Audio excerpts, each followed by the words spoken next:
Dictation अभ्यास के लिए हमारे चैनल को सब्सक्राइब करें। चलिए शुरू करते हैं। प्रतिलेखन संख्या 77। मानक। रेडी।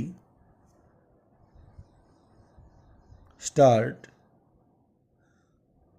उपाध्यक्ष महोदय, स्कूलों को खुले 2 महीने से ऊपर हो चुके हैं, लेकिन अभी भी ज़्यादातर छात्रों के पास किताबें नहीं हैं। पूर्णविराम। छोटे कस्बों और देहातों में पाठ्य पुस्तकों का अकाल पड़ा हुआ है। पूर्णविराम। छात्र और उनके अभिभावक पाठ्य पुस्तकों की तलाश में जहाँ तहाँ भटक रहे हैं। पूर्णविराम। इन पाठ्य पुस्तकों की कमी केवल इसी वर्ष नहीं हुई, प्रत्येक वर्ष यही परेशानी सामने आती है। पूर्णविराम। बड़े बड़े शहरों में स्कूली किताबों की कमी इतनी नहीं है जितनी कि छोटे छोटे कस्बों और देहाती इलाकों में। पूर्णविराम। जैसा कि आप जानते हैं, पहली से लेकर 7वीं कक्षा तक की पाठ्य पुस्तकें सरकार ही छापती है और सरकार ही उन्हें बेचती है। पूर्णविराम। पाठ्य पुस्तकों के इस सरकारीकरण का कुछ फायदा होना चाहिए था। उन्हें समय पर और सस्ते दामों पर सबको उपलब्ध हो जाना चाहिए था। पूर्णविराम। मगर नौकरशाही का अभिशाप इन पाठ्य पुस्तकों को भी झेलना पड़ रहा है और सरकारी दुकानों पर अक्सर पाठ्य पुस्तकें सरकारी डिपो से 7.5% कमीशन पर मिलती हैं। पूर्णविराम। भ्रष्टाचार का बोलबाला यहाँ से शुरू हो जाता है। पूर्णविराम। पाठ्य पुस्तकों के अकाल के कारण खुदरा दुकानदार अपनी प्रतिष्ठा कायम करने के लिए सरकारी डिपो से किताबें पाने में जी जान लगा देते हैं। पूर्णविराम।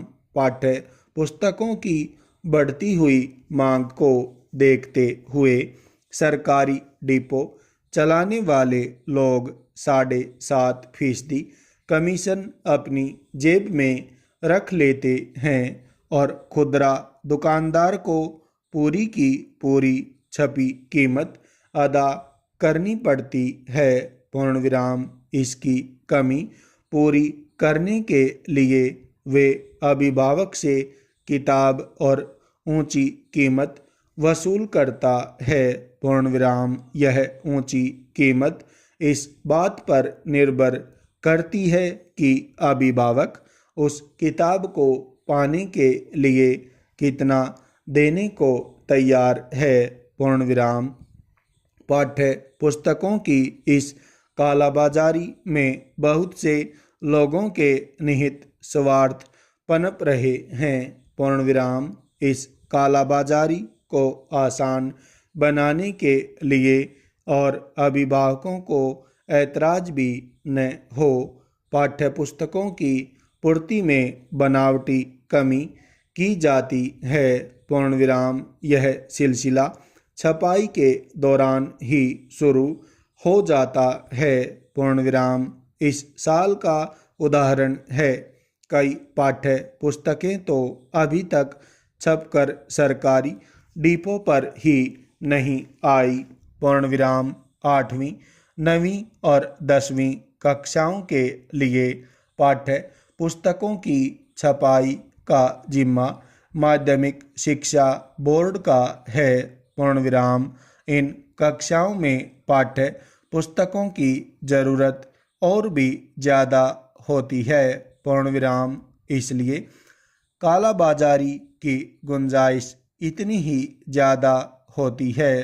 पूर्णविराम। माध्यमिक शिक्षा बोर्ड के पास अपना छापाखाना नहीं है, पूर्ण विराम इसलिए वह किताबों को निजी प्रकाशक के यहाँ छपवाता है, पूर्ण विराम।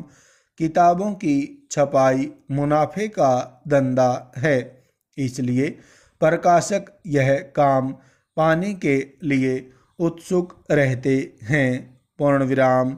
इसकी वजह से अफसरों की चांदी होती है और प्रकाशक चुनने के मामले में अपने विशेषाधिकार का इस्तेमाल करके खूब पैसा कमाते हैं, पूर्ण विराम। यही नहीं, जब प्रकाशकों को बोर्ड के कर्मचारियों की जेब गरम करनी पड़ती है, तब वे किताब छपाई के लिए मिले आदेश से अधिक संख्या में किताबें छाप लेते हैं, पूर्ण विराम। इसके बाद वह बोर्ड की किताब सौंपने में देर करता जाता है, पूर्ण विराम।